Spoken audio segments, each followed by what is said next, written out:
This is Ahmed again. Eid Mubarak. Eid al-Iftar. That's, after 30 days of fasting and kind of reflecting on life, your life, people's life, the hunger, the victims, the oppressed. It is really a month of Ramadan. It's a month of reflection and mercy, training. You don't really have to go to yoga or one of those self help programs, diet and life coaching and all this manufactured social programs. This is a month of day fasting and physical pain and hunger that is mixed with spiritual. So that's what really Islam foundation, not just all spiritual or all material. Of course, we cannot let this go without talking about the village idiot and everybody,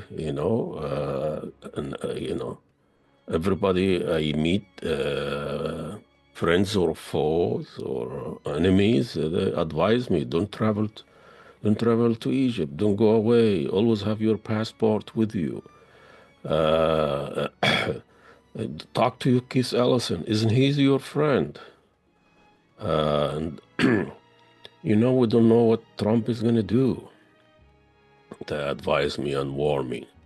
The morning news is all about what Trump did and did not do, what Trump says and did not say, and deportation, tariff, social security assault, and his clown Elon Musk did this and controlling the country. He's trying to get to run for a third term, and the latest sharing text of military plan of attack on Yemen's with media, and of course this is all blowing out of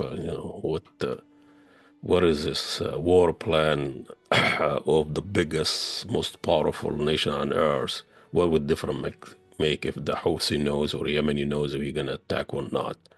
What were they gonna do? They put slipper on, or they put their hat on, or missiles, or the the Iron Dome, like what the Israelis are doing? Nothing. And sharing this is just sloppy work, and probably intentionally to show Trump he doesn't give a shit. He's just bombing the Houthis, like bombing, sending the Mexican home or Venezuela's criminals to just all things, all just divert you from what they actually happening, what the people who are running the show, the ruling elite that actually control the country. And I don't think Trump has anything to do or can do with those guys. He's just diversion. He's just a clown in the circus to divert you about the abuse of animals inside the circle, abuse of young kids, gymnastic, whatever. So you always think about the clown, not the abuses of animals and abuses of young kids. But anyway, so I met this guy, a friend of mine. He's just uh, uh, kind of James Dean kind of a guy, he's not young. I mean, I know him a long time ago, but I only see him probably once a year. But I actually run him to a coffee shop. He's probably in his 70s, but he's blonde, he's convertible, he's red Mercedes or BMW, whatever, and rushed from the car, parking illegally in a illegal parking spot by the coffee shop. And I noticed that license plate for him one of this VIP or personalized pro police license plate, and he'll come and chat and bullshit and this and what do you said, what you wrote, what do you think, and you know that pro police plates, I paid thousands of dollars for it. Why is that? Because, it saved him from a speeding ticket the other day. He bragged about this. But anyway, and then when people are sitting in a coffee shop, asking me, "What do you think of Trump? He's gonna send you home," that kind of things. And so I said, "Sit down now. Before I tell you what I think of Trump, which I've been saying that for years. So let me tell you the story of Rafat." Uh, the village fool of my village.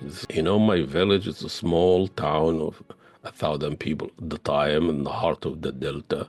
One street, one cemetery, one mosque, and one river, and one idiot.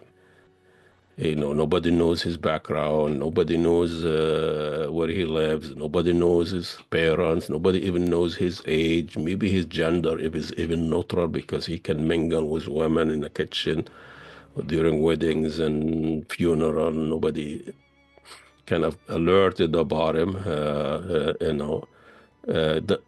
not knowing of any substantial characters other than he comes and during weddings and during social events, and people hand out food and and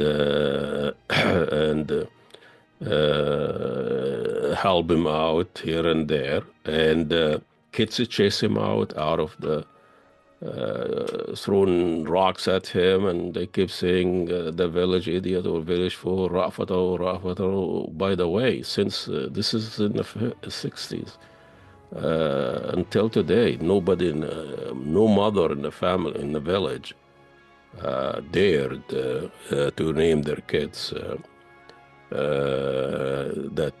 Now it's a kind of a character that reflects the village characters, and he will say things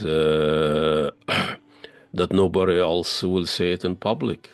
Probably he'll say things in public nobody else is say it, or only say it in private. And he will say things for people think it's outrageous and whatever, like sheikh wherever he lies, the sheikh wherever he sleeps with his neighbor, or the mayor steal and takes bribe from people, the umda, the mayor, and people will, then take him serious and laugh and care. But eventually, most of what he's saying actually happened, and later on we found out the sheikh is cheating and the mayor is corrupt, and but he was, looked at as an aberration and just a fool. He just shooting out of his mouth. Nobody took him serious, but he is really was the kind of part of the village life. He was just there, and people will talk about him, and then all night they'll talk about what Rafat, the village idiot, says, and what they say, and laugh, and then all the stories go the way. And the next event, Rafa will come, and people will open their house. The village leader will invite him for their events, as they feel like they are kind of enhance the social setting. They kind of help this village idiot and open the door for him, and he can say things about whoever, from the other opposition or other leaders, and The mothers of the family, the mother of the village will open their kitchen to Rafat. He can go to the kitchen and mingle with them, and there was no really sexual attention, attraction or sexual attention because he's the village idiot. He's Rafat. He's even gender neutral. You know, nobody ever talks about he's a man or he's a woman, whatever. No, he's just Rafat. He's just the village idiot. So with this idiocy, with this honesty, with this kind of life, he was protected. He was not, Rafat was discriminate, was brutal. Was the things he say was indiscriminate, brutal honesty, which made him safe, and his tales were talk of the town. However, his story melted away like a morning dews, making room for new tales. And there's always another story about Rafat. And Rafat became the village myth, folk hero, where villager blamed and contributed lots of stories to him and lots of vices to him, things he had never said or done. And Rafat cleansed and modded the village morality fabric and form his, kind of, what they call the things you hang on your problem, like a coat hanger, and and he was part of the village collective memory. And he was tolerated by the villager for his vulnerability and powerlessness.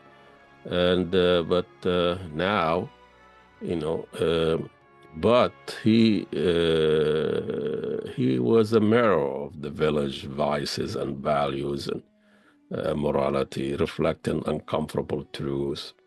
It takes a village to raise an idiot, but the tragedy is, unlike the old days, and when people in the village could ignore the Rafa, they could manufacture, and make fun of him, and where the village individual could ignore him and ignore he is not capable really of making any decision or making any uh, uh, substantial change. But in modern day nowadays, we don't have that luxury. And when we find the village idiot uh, more powerful and making more decisions, and so that's all the rant I'm gonna say today. Happy Ramadan Eid, and enjoy the rest of the day. Log into my website and like and share, and we'll see you next round.